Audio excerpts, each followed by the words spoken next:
Am I pushing it? A podcast. I'm Michael Govier. That's my wife, Leanne. Hello over there. And today we have a special guest, and you're going to get to hear all about him. Trust me. I haven't been on the show in a while, so I just want to say hello. Hi, it's good to be here. Leanne kept saying every week, Michael, show up. And here I am. I finally showed up, Leanne. Isn't that cool? Thank you so much. Thank you, Jesse, for being here because he's here for you, not for me. Oh, well, that is Jesse. Jesse is here to join us today, and we're going to talk a little bit about addiction, I'm sure. Jesse has a story to tell. I have a story to tell. We all have stories to tell. And here on the First Day Podcast, we try to tell them honestly and with complete clarity and authenticity, too. We're not trying to be like frauds and self-help gurus. That's not what we're here for. We're here to just be of service and learn from others. So, Jesse, welcome to the show. How are you feeling? What's the story, man? What do you think we'll get into today on this show? You know what? I'm going to kind of let you guys dictate the conversation, and I'll just follow along. But I'm sure we're going to touch on some addiction-based things, maybe overcoming some obstacles, and what I have done to try and further my progression. Love it. And maybe that'll help point some other people in the direction that they might like to choose, you know? Have you been on a show before? Did you do a lot of shows? I have never been on a show before. No. Oh. I did a broadcast on AM 800 regarding our business, but nothing really regarding my battle with sobriety or overcoming my battle with sobriety, I guess I should say. That's beautiful. Okay, that's great. Leanne, anything off the top that you want to mention to everybody that they need to know about before we get into this? Yes. So if you guys are new to us, we do have our book club that we do every Monday night from 8 p.m. Eastern till 9 p.m. We're doing The Alchemist right now. It's super fun. And we're also voting on our next book. So if you want to have your voice heard in that for the next book, then you can come along and vote with us. And I think that's about it for like the actual podcast stuff. But I also wanted to just tell you a little bit about Jesse because I'm really excited that you're here. So I'm going to do a little plug for him for his small business because that is one of the hardest things to do. And I'm so impressed. So he has the Rustic Palace. He's the co-owner and designer there. And it is on the corner. If you guys are from Windsor, a lot of you guys are from Windsor. So on the corner of Moy and Ottawa, across from the TD Bank, you can go in and they are the room at the bottom of the stairs. So they're Windsor's one and only oddities and uniques booth. It's really cool. There's a bunch of haunted kind of things. There's art. It's really cool. So follow them on Facebook and then go check them out at the store. So there's a lot that we're going to probably get into. Your addiction, yes, and you overcoming that and doing it cold turkey, which I am fascinated with. The fact that you're down 77 pounds, I think you said. I was stalking you and I was like, what? So there is a lot, but you've had a year of sobriety and I kind of want to start with that. And I'm curious what got you there and if it was the first time that you tried it. First and foremost, let's say that basically there really is no overcoming addiction. You're always going to be an addict. I just wanted to point that out. I'm not going to sit here and say that I beat the system. I'm special. I am not. Okay. I just found something that works for me, and hopefully that will continue to work for me for future years to come. Thank you for that. So, yeah, I just wanted to start with that. I just want to say real quick, I thought that we should, the title of this episode, Leanne, and this is a learning moment for you, for everybody. Okay. You know, quitting cold turkey, a success story. I don't like it. Honestly, I don't like that because cold turkey, we'll see what Jesse says, but it's really, it is not like a common tale, okay? People who quit cold turkey, they do it, and it does happen, and people do pull through. But even if you do quit cold turkey for 5 to 7 years, you might be in relapse out of nowhere all of a sudden. It can happen in a moment's notice. So I just want to say that now off the top. I'm sure Jesse would probably agree with that because he's been through this. So I do. If you don't know, I'm in 5 years free of opioid use myself. I take maintenance. I still take Suboxone, and I'm fully in favor of taking Suboxone. I don't care what the stigma is. It works for me. So I always want people to know that there's a lot of different ways to do this. So go ahead, Jesse. You take control from there. Yeah, so that there is a really valid point that you brought up there about cold turkey. Because again, I'm not going to sit here and try and fabricate any situation whatsoever. Was it cold turkey? Yes. Was I forced into that cold turkey? Absolutely. I suffer and still do suffer right now from liver disease.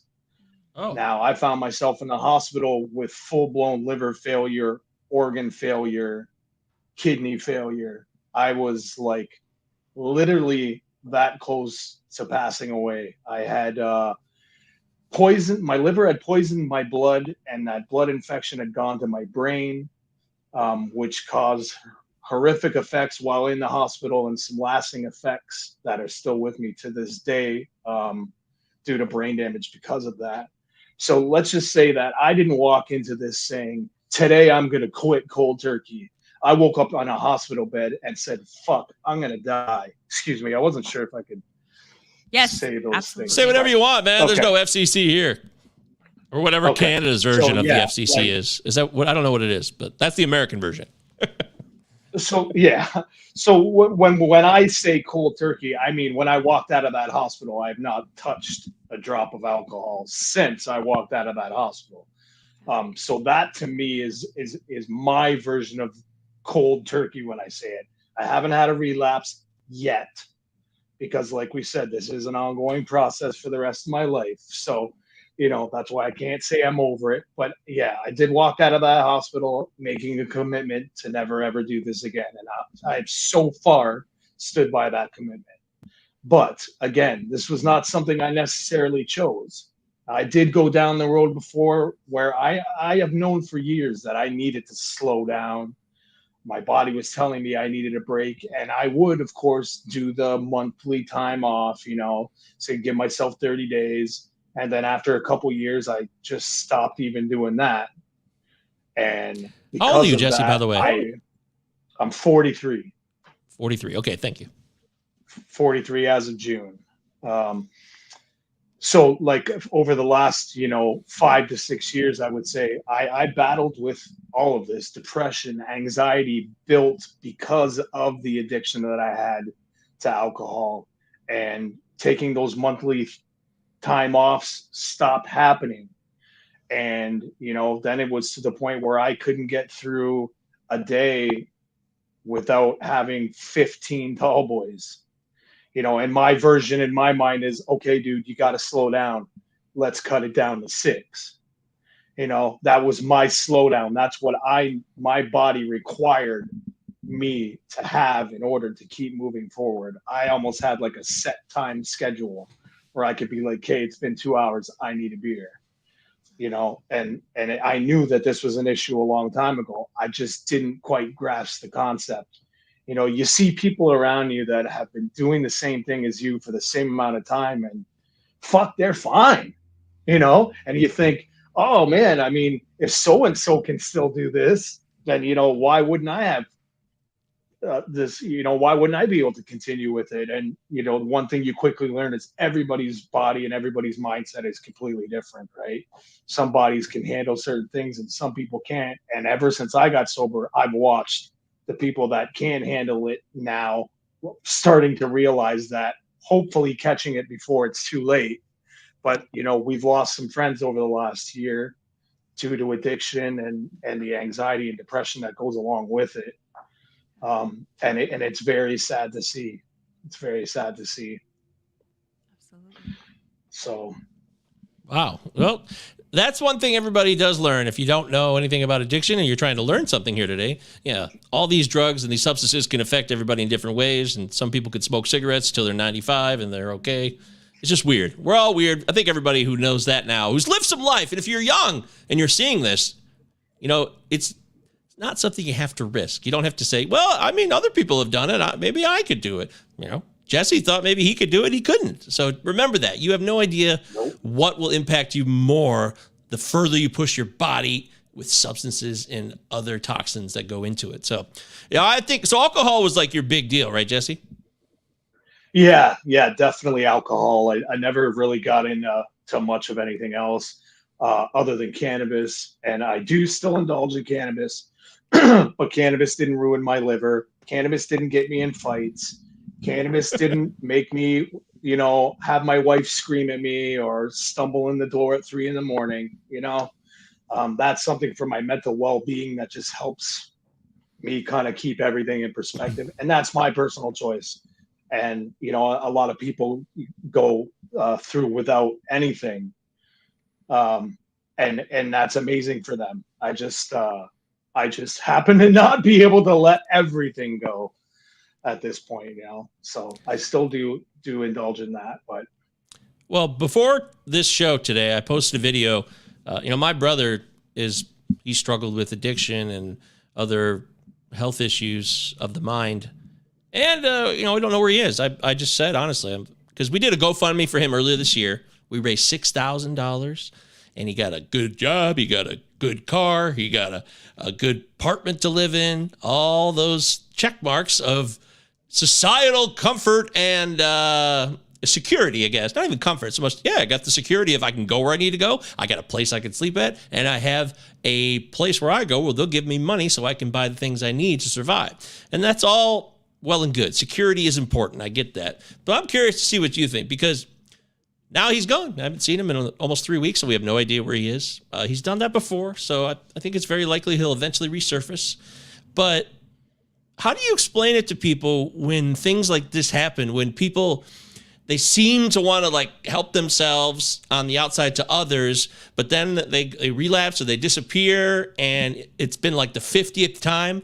How do you explain it to people who are not involved in addiction at all? Can you find any way to do that? That is a very, very difficult question.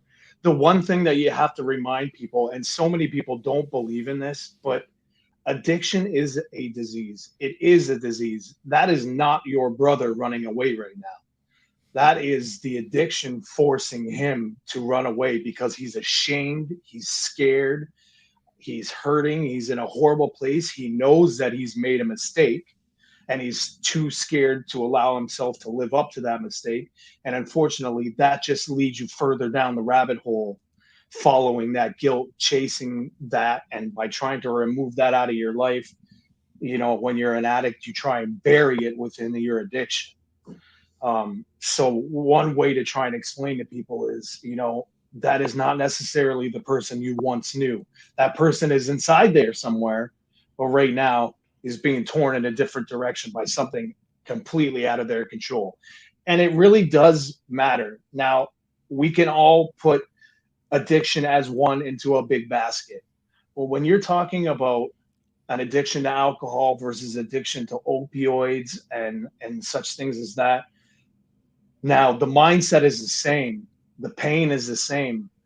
But I believe that I would have probably had a very, very much easier time walking away from alcohol than I would if I was walking away from opioids, because of the fact that the grip it gets on you is almost impossible to pull away from.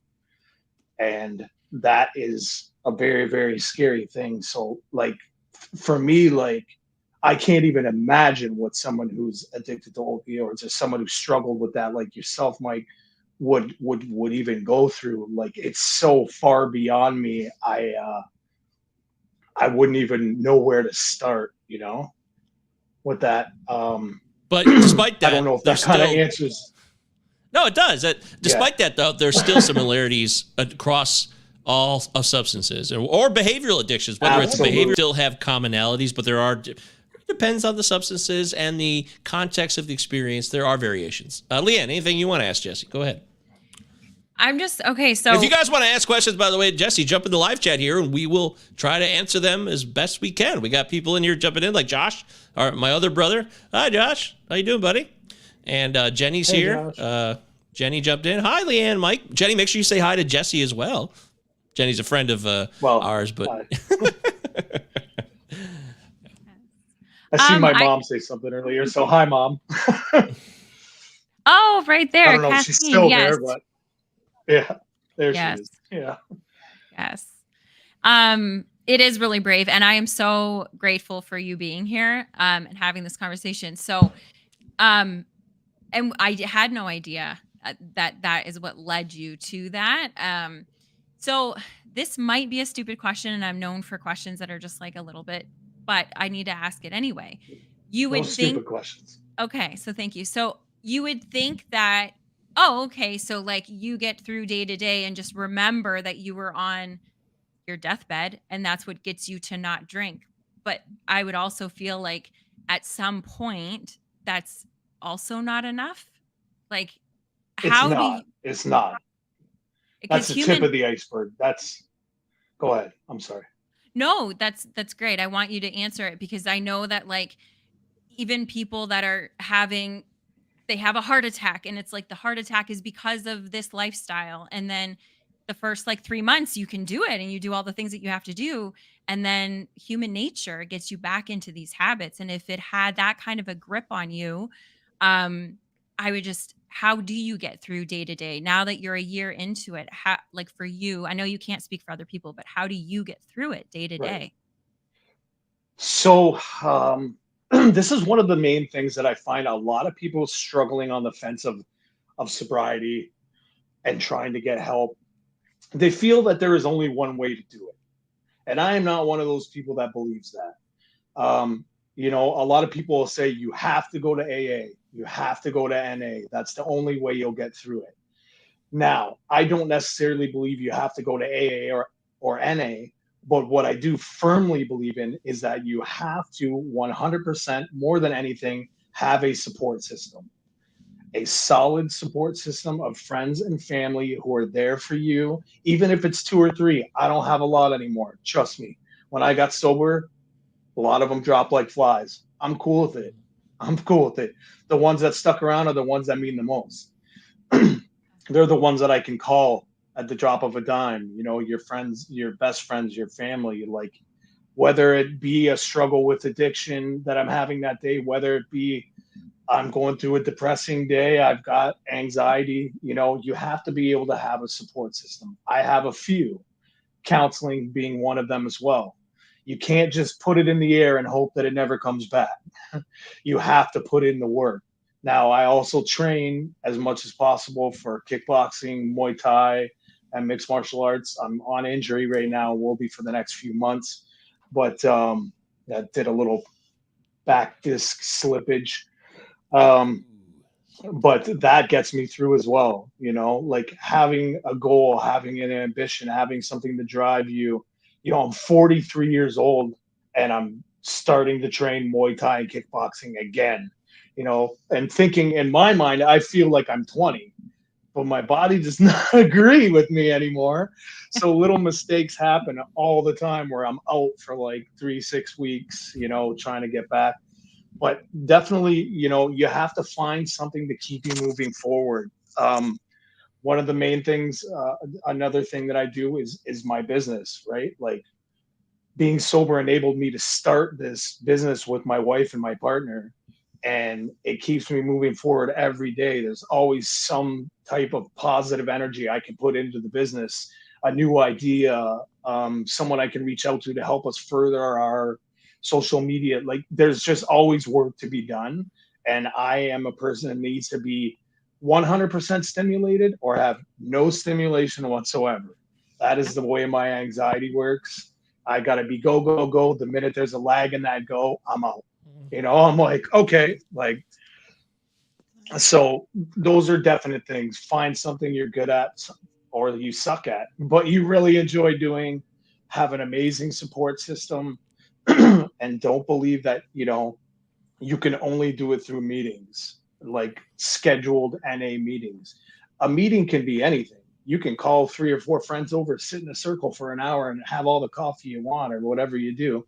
And it doesn't necessarily have to be a an AA sanctioned meeting. It could just be a meeting of minds talking about sobriety, what keeps you going that day, the struggles you've had that week. Basically, an AA meeting that doesn't put you the pressure of being under the eyes of a stranger or someone who doesn't know you or your situation. I personally find it easier to open up that way. Some people find meetings to be amazing, and more power to you. I'm not trying to discourage people from that either. Just saying there's multiple avenues that you can take. You just got to pick which one works for you. Absolutely. That's what I'm talking about. We're live here with Jesse. We're talking about his addiction recovery and how he got there and anything else that's coming to mind here on the First Day Podcast. You guys can jump in the live chat and ask questions like this one. Josh says, Jesse, would you say that making the decision to not make a bad decision, even if it takes a while to make the decision? Is that, Jesse, would you say that making the decision to not make the bad decision, even if it takes a while to make the decision? I'm not really sure if what he's saying, the thought process there. I'm kind of missing it too for a second. Yeah. There. It was worded. Okay. It was worded odd. Josh, rephrase that one, Josh. Bring it back. Let's try this one from Jenny. What works the best for you during a moment of struggle in the terms of support? Is it talking to someone or changing environment? What helps you stay on track? Well, you kind of described that just now, but that's a really good question. Definitely, like having that support system. Like, there's been a few times where I've had a very, very strong inkling, of course, to want to have a beer. It's only happened about 2 or 3 times so far where I actually like looked at an alcoholic beverage and said, God damn, do I ever miss that? And once was when my wife had a Guinness in front of me, and more power to anybody that wants to drink. I have no problem being around people that drink. I have no problem being in a pub. It does not bother me whatsoever. I still like the social aspect of it. But sometimes when she has beer, for some reason, anyone else can have a beer around me. But when I see her have a Guinness, it makes me want to have a Guinness. But one of the times that we're discussing here, was something similar to that. And I immediately just described to her exactly what I was feeling. We figured out what we needed to do in order to move past it. If it wasn't my wife, removing myself from the situation would definitely be the first thing that I would do. And then making that call to someone trusted, because you definitely want to remove yourself from the situation before you make a mistake and then make the phone call. Make the phone call first before the mistake happens and try and nip it in the bud. Hope that helps. Well, Josh was saying it was more about the internal debate in your mind in the moment, which you were just kind of talking about. I guess that's what he was trying to, because Josh also says it is because it is in your inner circle, Jesse. Is it because it is in your inner circle? Is it because it is in my inner circle? What, people drinking around me is in my inner circle? Is that? I don't know. Yeah, Josh, you're not being very clear tonight, Josh. You all right? You not feeling well? Usually Josh always posts very thoughtful comments. We're not getting the clarity here. You need to retype some of these. He's my brother, so I can talk to him like that. We're live here with Jesse. Jesse, one thing I wanted to ask was about how, for people where it all began, how did it get worse for you? Do you remember, there's a point where things got worse? And you kind of described that earlier, but I mean, like, when you were younger, did this happen over many, many years? It wasn't just like you were doing this for 6 to 8 months or a year and then, oh, hey, look at me. Now I'm in real trouble here. Yeah, addiction definitely does not start within a week, and it definitely does not take a week to go away. That is for sure.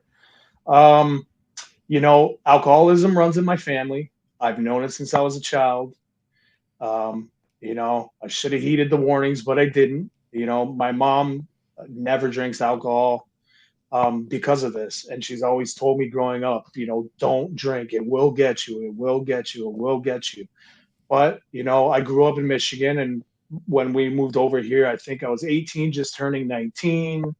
All my cousins and friends from over here start going out because you're younger, you're allowed to, you have a couple. And then really, I think it was getting involved in the bar business at that young age where I was still very impressionable, didn't really know my role yet, and wanted to be popular and cool and always be out and spending money and, having a good time being that wild and crazy guy. Well, were there a couple key points that you could recall where you wished you had made a different choice or had been more open to listening to someone else? Did people at certain mile markers, I would say, in your life, maybe 5 to 7 years, at 23, 30, something like that, where you said, boy, I wish I could do that one over again because that person was trying to help me, but I was just too deep in it? Multiple times, more than I can even count, especially like we talked about my mom. My mom has always been on me about it, because we see it within our family too, right? So my mom has always just been on it. Are you okay? Are you drinking too much? Like she's Was it always been on it, self-sabotage? but everybody else. Because you're aware of it. I mean, when you have the gene pool that you're aware of, you're already given the information. So I'm just curious if you look at it that way. I guess I just thought I'd be impervious to it, right? I just thought that I would be the one who wouldn't, oh, it's just for fun. It's just for fun. And then I did realize, you're making me remember things I haven't thought about in a while. But I do remember at one point when it did start to get bad and I realized that I wasn't drinking to have fun anymore. I was probably maybe 20 or 21, and I had moved into a new apartment with a friend, and I didn't have a cell phone at the time. We didn't have a house phone. My friend was working all the time, and I was kind of in the house by myself, and my anxiety would start to eat. This is when I first started realizing I had really bad anxiety. It would start to eat at me. So I would think, who do I know? I live downtown. Who do I know downtown that's working somewhere where I can just go sit and have a couple beers, right? And so I started, whenever I got that anxiety, it kind of led me down that road, and then it would just repeat itself over and over again. Anxiety, go to the pub. Anxiety, go to the pub. And then years later, I was getting anxiety from going to the pub. The alcoholism had caused me so much internal anxiety and depression that, I didn't even want to be seen in the pub anymore. Right. So. Wow. Yeah. Oh, that's beautiful. Thank you. I mean, beautiful because it helps people understand those moments. And Jenny wants you to know that so great that you can be vulnerable, share in the moment, rather than keep it buried. Thank you for answering. You are very welcome. You're very welcome. If I can help Josh anybody in any way, cool. Yeah, absolutely. That's what this is all about. Josh says drinking, drugs, etc., are really a social icebreaker. Would you all agree? I would, especially in Windsor. It's hard to find people that, what are you doing tonight? Oh, I'm going to this pub, or I'm going to that pub, or, you go to meet people at the bar or at the nightclub, or, there's really not, I am finding there is more of a social sober scene in Windsor when you find it and you're actually actively looking for it. There is stuff to do. Oh my God, who would have thought? But I definitely do think it is used as a social icebreaker for sure. Yep. And then Josh also says, so I think it is a learned social interaction with drinking and drugs. We learn to soothe or break the ice in uncomfortable situations. And I think that's basically what Jesse was saying there, right, Jesse? Yeah, it's fair to say. Excuse me. Yeah. What about you, Leanne? What else? What do you got? Yeah. Well, I thought it was funny because when Jesse came on, I was like, how do we know each other? Because I felt such a connection with him that I was like, did we go to high school together? Because I felt like that's how close we were. And then we discovered that he was actually my bartender at my favorite bar while I was in my 20s and 30s. So we spent a lot of weekends together. And that's how I knew. Unknowingly, yeah. Unknowingly, yes. So, but it's really interesting because then, yeah, Josh, you're right. It's not only a social like icebreaker, it's also you develop these relationships and then you start thinking that's somewhat normal. And I would imagine also if you're a bartender and watching people get dragged out of the bar, then you're doing better because you're working and you're, so you don't think that you're as bad as like it's not as bad. That's why you can handle it because you can still keep a job through it. Yeah. Exactly. So working class alcoholic, Yeah, I think it's a it's a misnomer though. Like the functioning alcoholic, functioning how that you're not dead. Okay, all right. Right. But you, And that's what I would claim before too. Like I was a functioning alcoholic because I never ever, very few and far between at the end of my drinking, ever got drunk. Mm. It was just that steady progression throughout the day in order to keep me feeling back to normal again. The hardest part and the scariest part was going through withdrawals. Mhm. But once you get past that, as much as it sucks, there is a huge bright light at the end of that tunnel.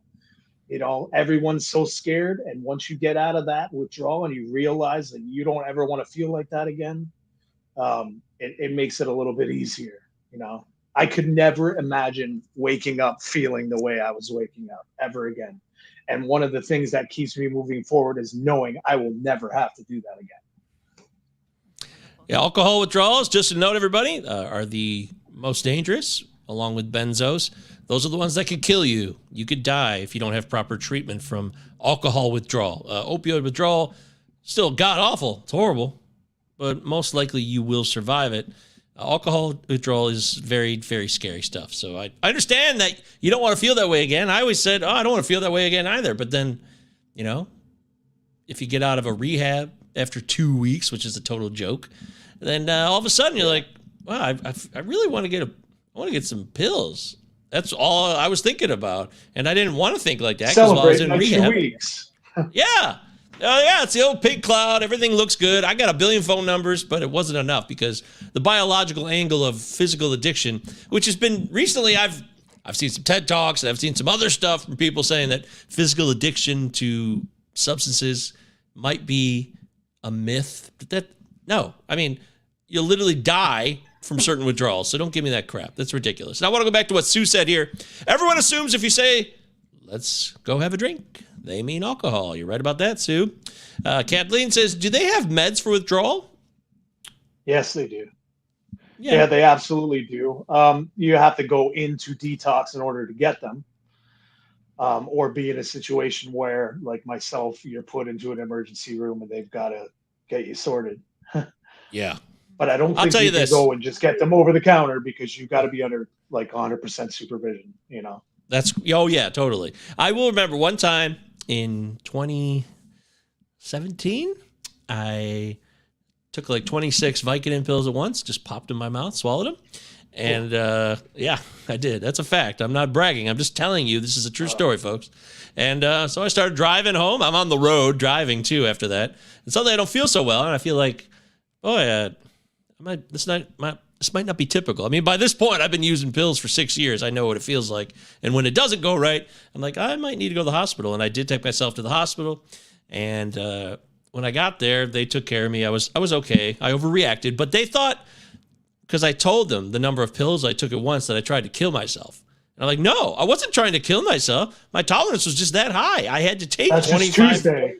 Yeah, exactly. Right. And the psychiatrist, this board certified psychiatrist at the hospital, refused to believe that I didn't try to kill myself. And probably just because he was legally worried about his own ass.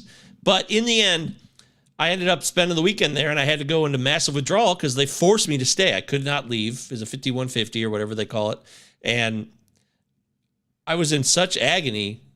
They gave me a shot of something and suddenly I felt fantastic. So I'm just saying there are ways to make people feel better and help them get through withdrawal if you have supervision from medical experts like that. I'm just reminded of that because I've been in so much pain from withdrawal before, and I thought about how just that one shot or whatever it was just could make everything normal. And if you don't have to suffer, I know that, like you just said, Jesse, the suffering was so great you didn't want to feel that way again. I get that, but that still doesn't work for a lot of people. And I'm not dismissing it on your end. I'm just telling people out there who are watching and hearing this that you could feel like you were going to die for weeks on end and then you still end up relapsing again just because you're still so in it. Absolutely. That's all. Josh says, we see others relieve stress through smoking, drinking, etc., so we seem to find it to be a normal way to relieve stress. Yeah. Yeah, I mean, yeah, for sure. Jenny says, did I hear you say that using alcohol was a means of dealing with your anxiety? And if so, what else or how do you deal with the anxiety now? Yes, Jesse did say that. So how do you deal with it now? I kick and I punch very, very hard. That is the truth. My heavy bag has never seen the likes of someone like me in a long time. Give it to him. Hell yeah. So that definitely helps out with my anxiety is trying to be as physically active as possible. Getting myself out, getting myself grounded, taking the dog for a walk, anything that just eliminates the negative space that you feel you are in at that moment. Sometimes I find that I need to break it up, switch it up, make a move, even if it's to go for a 10-minute drive. It just feels like you've accomplished something rather than just sitting there being in your own mind. Like I said, I do have therapy as well.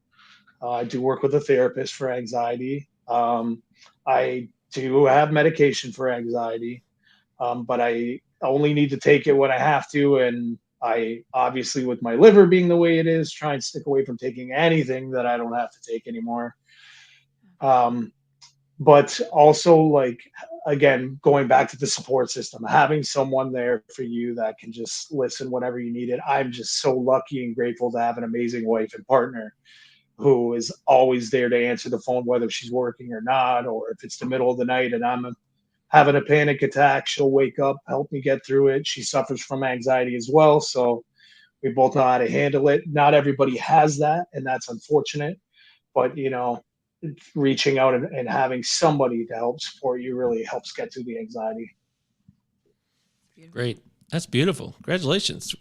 You have someone you can trust and support. That's fantastic. Leanne is that for me. She's so supportive, and I feel the same way. So I can actually maybe once upon a time I would have thought that you were bullshitting, but now I know it is true. It really is true. Yeah. I know that now. Josh says, what this all comes down to is realizing and accepting the root cause of our reason to be involved in whatever bad situation we have chose to put ourselves in. Yeah, well, definitely. Root causes are important, but yeah, some people don't want to do that work, and it doesn't mean that they're bad people. It doesn't mean that they deserve to stay in active addiction either. I mean, I understand what you mean there, Josh. Jenny says, so happy you are here with us, and you made the choice to stick it out. Look at that, Jesse. See, people are happy that you're here. I'm happy you're here. I think it's great. Happy to be here. Very happy to be here. Leanne's thrilled. I really am. And I need to just say this. You need to remind me, we need to switch the cover and the title of this, because now the more that I'm learning about all of this, I don't want that title. We're going to have to switch it. Once it goes live, like onto the podcast. So, because I didn't, this is the thing. I've been with Mike for 4 years, and I'm still learning it all. Like, I just have never had the lived experience with addiction.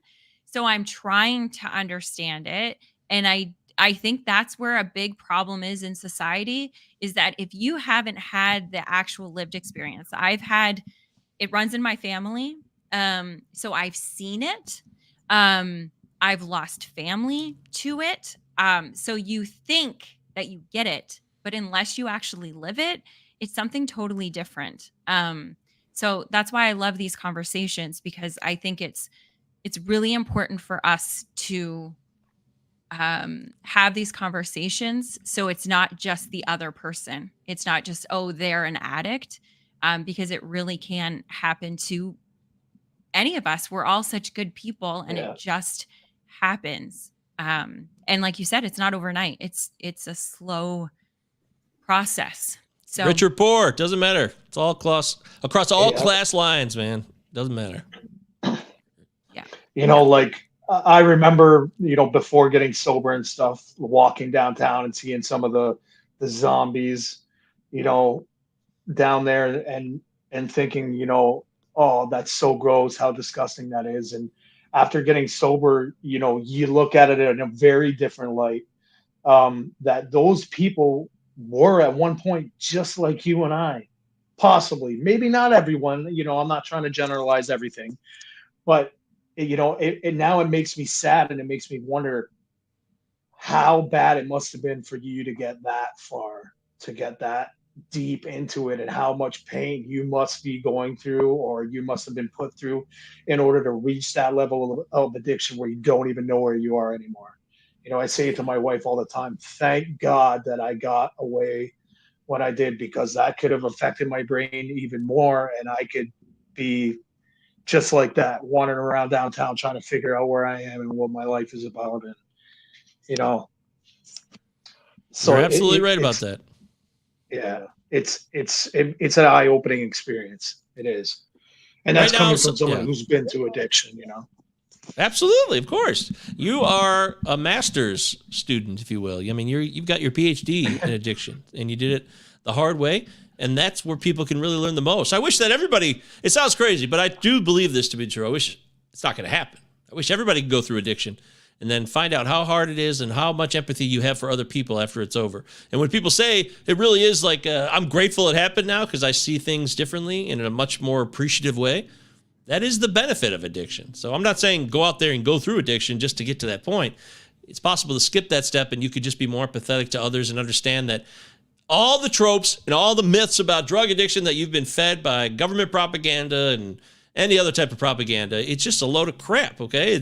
People don't want to live the way they're living unless they feel so awful that they're running from something that is so traumatic they can't handle it. They're anxious. They're riddled with anxiety. It's so awful that they have to soothe it to minimize it. There's all of these reasons why people use and why they are in addiction. But why they continue to stay in addiction becomes much different from what they originally got into use in the first place. That's what I think everybody needs to try to learn from this here. And I just thought of this while we're doing the show, and I see the people that are commenting, and right now someone's suffering silently internally. They feel so ashamed and they feel so afraid to admit that they have a problem, like it's a weakness. It is not a weakness, folks. You are not weak for having a drug problem of any kind, an addiction of any kind. It's not a weakness. It's a natural progression and a soothing of your pain. That's what it is. And it's happening right now all across the world. Millions and millions of people from all different kinds of races and creeds and religions and backgrounds. Everybody and anybody is able to be exposed to it. Right, Jesse? Absolutely. 100%. Is my screen glitching out? Do a little bit, yeah. I don't know why. I haven't moved. You might have a low battery. Are you plugged in on, I don't know. Sometimes a low battery can be an issue. Yeah, I think it might be. Well, we're almost done here. Oh, well, we're almost done here anyway. So. Yeah. Let me, a couple more things here. Sue says, living with a person may be totally different than living with addiction of another person. So no two addicts may be the same in terms of how they act. Absolutely. They are not. That is absolutely correct. Yeah, they are not. I mean, you might have some of the same habits, but your mental state is your own mental state. That's for sure. Exactly. Jenny says, great point, Mike. Well, whatever point I made, thank you, Jenny. I really appreciate that. Jenny also says, this conversation also helps us not to be so judgmental. You don't know what you don't know. You're right. That's true. That's the whole point of doing this. True. Sue says, why can't we welcome addicted to things that are good for us? Become. Oh, I said welcome. You're right, yeah. Yeah, you can. Absolutely. I mean, like that. For me, I'm addicted to kickboxing. I mean, that's just my thing, So, like, I can't even fall asleep without thinking about it, and that's something to be happy about. Yeah. I really like tea. I like lemonade. Lemonade's great. How about we just don't have to be addicted to anything and just pick and choose what we like to enjoy every once in a while. Three things: addiction, obsession, and passion. Those are three different things, okay? And usually addiction in our parlance means that you have negative outcomes from the behaviors you continue to participate in. And so addiction, when someone says, I'm so addicted to watching Game of Thrones or some television show, you're obsessed with it. You're fascinated by it. You're curious about it. You enjoy it. You do. If you're losing your job because you watch Game of Thrones, then that's a problem, right? If people who are addicted to video games, a behavioral addiction, and they don't function at all, they can't properly take care of their basic necessities and responsibilities, that's That is addiction. It is. Right. I would say I'm passionate in very many things. We all are, man. We've all got passions. You actually become more passionate about a lot of stuff once you get out of addiction. You're grateful to feel something more than you were prior when you might have been. I know for me, I was a lot more numbed up. And when I got free of that, I was much more excited about these things I wanted to do. And I had a passion and excitement for it. And I felt good about that. And that's one of the benefits of coming through addiction as well. And I just want people to know that if they're seeing this or they have a family member or a loved one or even just a acquaintance that they know that they're worried about because they're suffering silently, you don't have to do that. You don't have to suffer silently. I lost everything. I lost my job. Everybody hated me. I stole from everybody. I did all the worst shit you could possibly do to everybody. And now everybody likes me again. Okay? So it took a lot of work for all of that to happen along the way. And I had to be humble and honest and accept the responsibilities of my actions. But at the same time, nobody wanted to kill me. Nobody wanted to say, you don't belong here. You'll never come back ever again. Even if they said it when I was in addiction, they wanted to help first, okay? And the one thing I'll say, Jesse, I'm curious what you think about this, is patience. You know, you think about the Holocaust, and, you know, we did a book club a while ago. What was it, Viktor Frankl's book, right? What was that called? A Man's Search for Meaning. Man's Search for Meaning. And you learn in that book, and if you learn about the Holocaust, or really any of the most awful things that have ever happened to any human beings, is that you can go a lot farther than you think you can. Jewish people did a lot more than they ever thought they could just to survive. They didn't know it at the time, but they ended up going to incredible lengths that most humans wouldn't be willing to do without the fear of death and punishment, but wanting to come through it. And my point about this is to say that for those that are supporting addicts, you think your patience is running thin, but if you find a little bit more patience within yourself to say, you know what, I can go further. I can still give this person the help, because tough love and cutting people off, I don't think that's a great idea. And I'm curious what you think about that, Jesse, because I think that if we could be much more patient than we ever thought we could with people who are battling addiction, we might be able to draw back some people from it as opposed to losing them forever. And I'm not saying it's their fault. It's not the family members of the support system's fault either, Jesse. I'm just saying it's an interesting thought to consider. Absolutely. So the tough love thing that you talked about for a second there, this is something that I still struggle with in my newfound addiction, newfound sobriety, because, like, you know, I'm sitting here talking like I'm the master. I'm a year in. That's not shit. I'm just starting this journey, and I am not claiming to be anything more than I am. I'm just a rookie. But for me, with the tough love thing, oh God, it's really hard for me still to find my role with other people who are struggling with addiction, because I still have to worry about dealing with me first. And in regards to that, like, I can talk to people so many times, and I can have the conversation and say, I'm open. There's no judgment here. You can talk to me whenever you want. It's the old saying, you know, you can lead a horse to water, you know, but you can't get him to drink. And so my tough love, I guess, in a way is, you know, I'll give you all the opportunities that I can to talk to me, but I'm not going to force myself upon you. It's in your hands. It is your choice, whatever you choose to do. You know, I will still support you, but, you know, we've all had that, maybe not all of us, but a lot of us have had that family member who just takes it there so many times. And at some point, you know, you have to ponder in your head, like, what good is coming from this? Am I helping this person? Am I furthering their progression into their addiction? By supporting them financially, or giving them a place to stay because they screwed something up. Like, nobody wants to see anybody without a roof over their head, but at some point you do have to set guidelines, and you do have to stand behind those, because at the end of the day, you know, you have to work on you have to be your main focus. And if you take your eyes off the prize, sometimes you find yourself slipping back into the old ways, you know. So I do believe there has to be some boundaries set and met. I got no beef with that. I just think it's a message for the people who are trying to support people in addiction.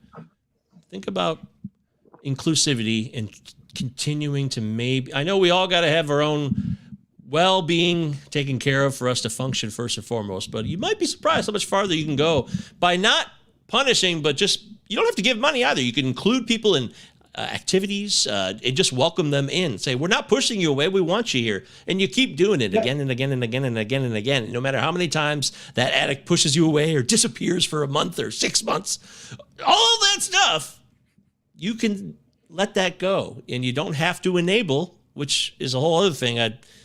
I see what you're saying there, Jesse. I'm thinking more of enabling than I am supporting. Right. No, I mean, you're being honest about where you are right now.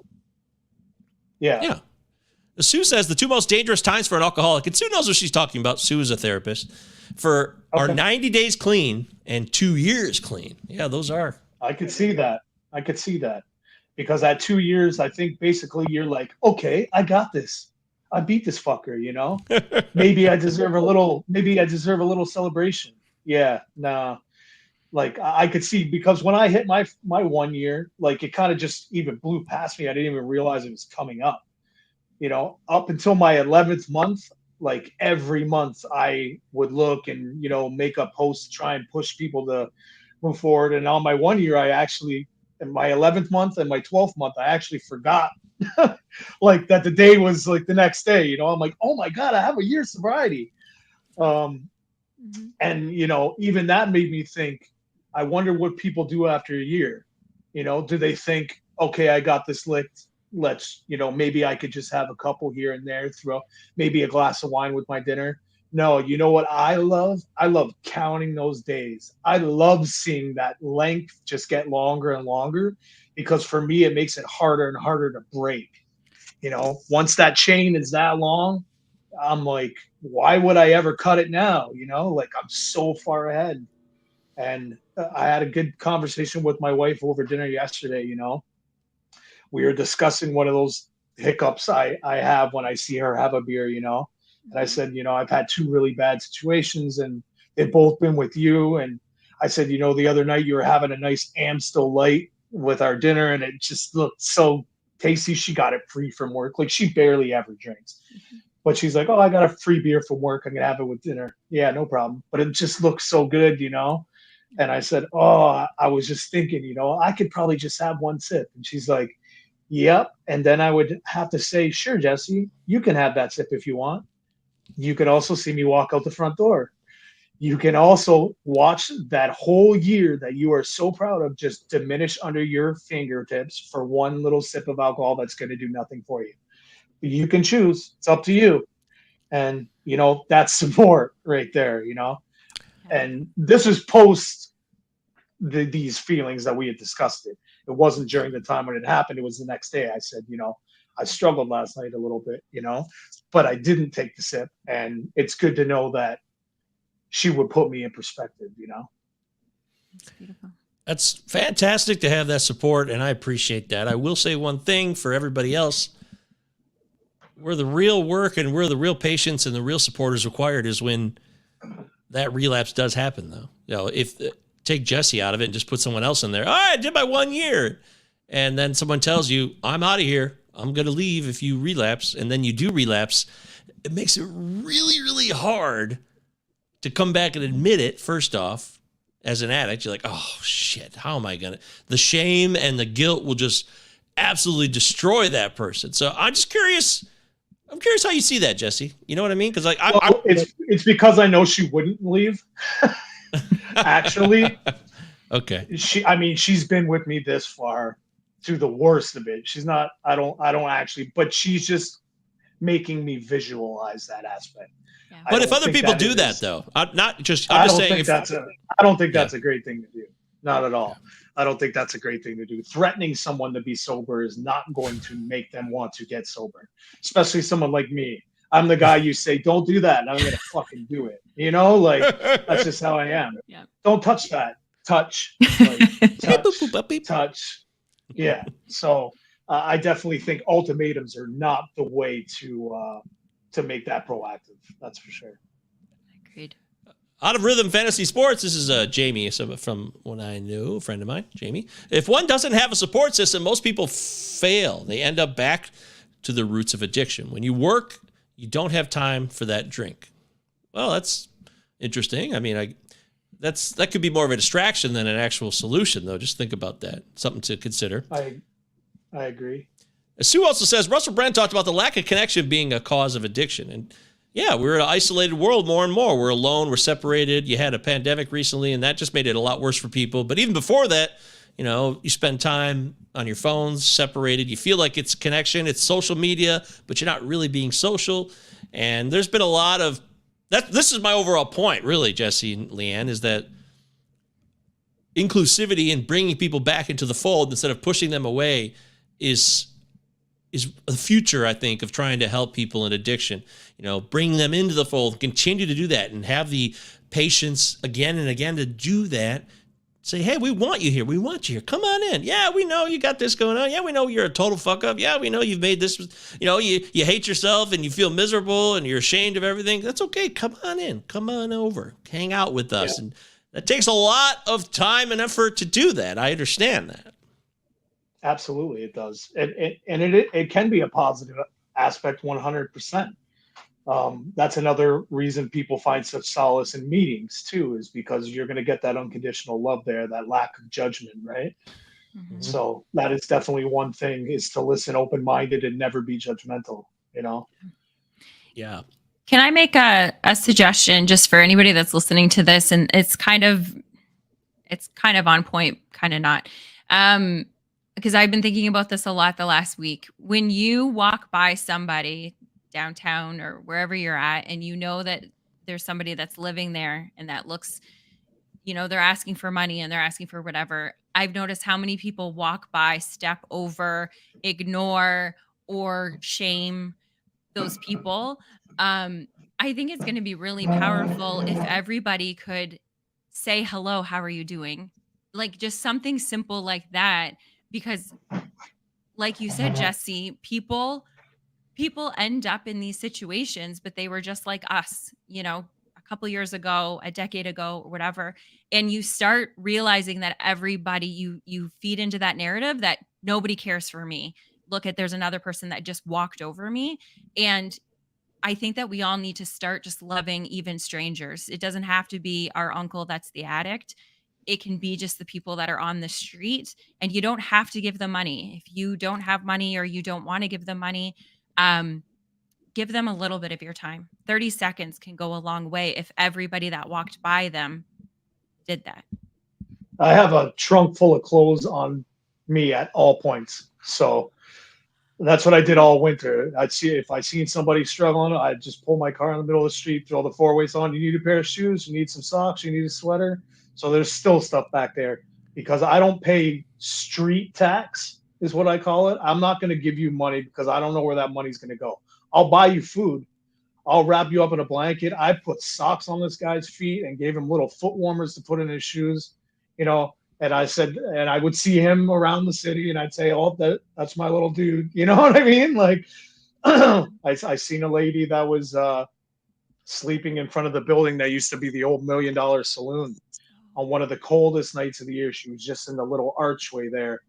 And like, I could see she's cold. So I pulled over like I do and went up and said, do you need some clothes? She had nothing but like booty shorts on and a little jacket. She had built herself a little wall, but it was like 30 below out. And I had like 4 hoodies, a winter coat, 2 pair of sweatpants, 3 pair of socks, and a pair of shoes. Went it over to her, talked to her, and then I ended up calling the police that night, but not because she was in trouble. Because if you tell them that it's that cold out and there's somebody out there that cannot take care of themselves, they'll go and put that person in for the night and feed them and give them a warm place to stay downtown. I don't know if a lot of people know that. No. But if you're seriously worried about the welfare of somebody on the street, you can call and you can wait for the police, and if they've got room, they'll put them up for the night if it's too cold, to make sure they're not passing away on the streets. Oh my gosh, I didn't know that. Thank you.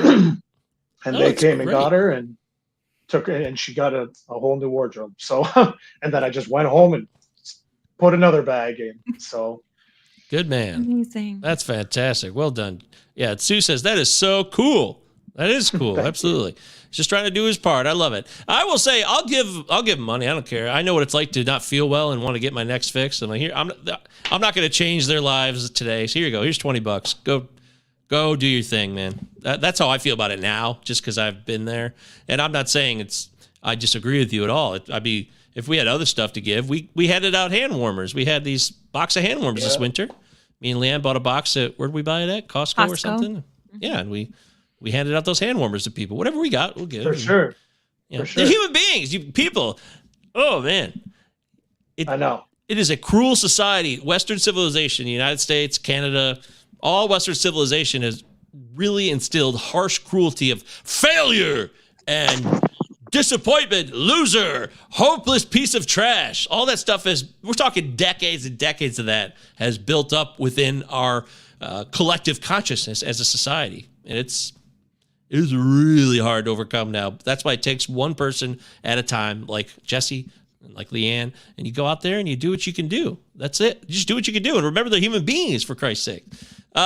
Jamie says, growing up in a dysfunctional reality, you can see the family doing this. You think it's a normal way of life.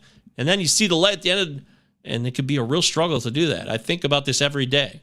Yeah. Your dysfunctional family in reality may not have been an ideal way to go about living life. And once you get out of that and you become a grown-up and you see how other families function, I've seen that now. I look at the way, Leanne's family is, or the way my family was, and you see differences. You could tell. I think people can figure that out pretty quickly. So, for sure. Jesse, any final thoughts here? We're going to wrap it up, man. It's been a lot of, it's not fun. Well, yeah, it has been fun. It's been great talking to you. It's been super informative. And I really want to emphasize again to people who are seeing this or hearing this, please share it around and let people know who are suffering silently that we don't want them to suffer silently. You can DM me on Twitter, what used to be known as Twitter, at MJ Govia. You can hit us up here. Jesse, what do you have to say about all that? One final thought, if I could say, is just remember that you can do this on your own terms. You can find a way that works for you. Don't let anybody tell you have to go a certain route. Whatever is the most comfortable for you, whatever works for you and pushes you forward, take that by the balls and run with it. Hear, hear. Absolutely. Jenny says, thank you all so much. And Jesse, you're loved by a few more tonight. That's right. Thank you. Appreciate having me. Thank you. Jesse, everybody. This is Jesse. He is living the life of a man in recovery. And you can be that person too. If you're watching or hearing this now and you're in misery and you don't know what to do, you don't know how to get out of addiction, or there's somebody you care about, you want to help, hit us up here. firstdaypod@gmail.com. You can email the show, of course. You can comment here on this video on YouTube or Facebook or wherever else we are, Twitch. And you can hit us up on Twitter, First Day Pod. There's a lot of ways to contact us. You can talk to me directly anytime. I'm Michael Govier. You can find me at MJ Govier on most social media platforms. I now myself am about to be a licensed professional therapist, so I'm not just going to be talking about this on YouTube. I'm here to help people day to day, and I'll be working most likely in substance use. So I have a clue. I've lived it, and I've gotten the additional training, so I feel like I can offer something. But hearing personal stories like Jesse's coming on here, it is courageous, and I want to thank you, Jesse. Really do. Thank you very much. Have a great night, guys. Thanks, everyone. Thank you, Jesse. Thanks, everybody. This is First Day Pod. That's Leanne. And don't forget about the book club, firstdaypod@gmail.com. For Leanne and Jesse, I'm Michael. Bye-bye.